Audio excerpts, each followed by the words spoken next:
ഈ വർഷം മാർച്ച് 27-ന് ഖത്തറിലെ ലുസൈൽ സ്റ്റേഡിയത്തിൽ ഫൈനലിസിമ പോരാട്ടത്തിന് പന്തുരുളുമ്പോൾ അർജൻറ്റീനയുടെ വേൾഡ് കപ്പ് സ്ക്വാഡിനെ കുറിച്ച് നമുക്ക് ഏതാണ്ടൊരു ധാരണ കിട്ടും.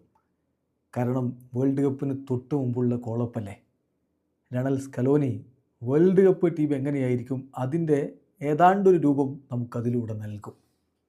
പക്ഷേ വേൾഡ് കപ്പിനുള്ള 26 അംഗ സ്ക്വാഡിൽ ഇപ്പോഴേ സ്ഥാനമുറപ്പിച്ച ചിലരുണ്ട്. അർജൻറ്റീൻ മാധ്യമം TVC സ്പോർട്സ് കൃത്യമായിട്ട് പറയുന്നു, ഈ 20 പേര് അർജൻറ്റീനയുടെ വേൾഡ് കപ്പ് സ്ക്വാഡിൽ ഓൾറെഡി സ്ഥാനം ഉറപ്പിച്ചിട്ടുണ്ട് എന്ന്. ആരൊക്കെയാണത് എന്ന് നമുക്ക് നോക്കാം. ഗോൾ കീപ്പർമാരായിട്ട് എമിലിയാനോ മാർട്ടിനസും ജെറോണിമോ റുള്ളിയും സ്ഥാനം ഉറപ്പിച്ചിട്ടുണ്ട്. ഡിഫൻഡർമാരായിട്ട് Nahuel Molina, Gonzalo Montiel, Cristian Romero, Nicolas Otamendi, Lisandro Martinez, Nicolas Tagliafico എന്നിവരും സ്ക്വാഡിൽ സ്ഥാനം ഉറപ്പിച്ചിട്ടുണ്ട്. മധ്യനിരയിലേക്ക് Rodrigo De Paul, Leandro Paredes, Enzo Fernandez, Alexis Mac Allister, Giovani Lo Celso, Giuliano Simeone, Nico Paz എന്നിവരെ ഉണ്ടാവും.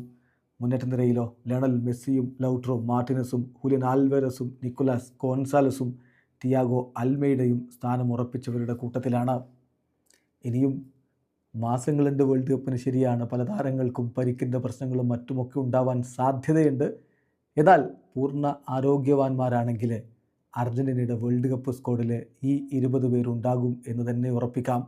ഏതായാലും കാത്തിരിക്കാം അടുത്ത ഫൈനൽസിമ പോരാട്ടത്തിനായി.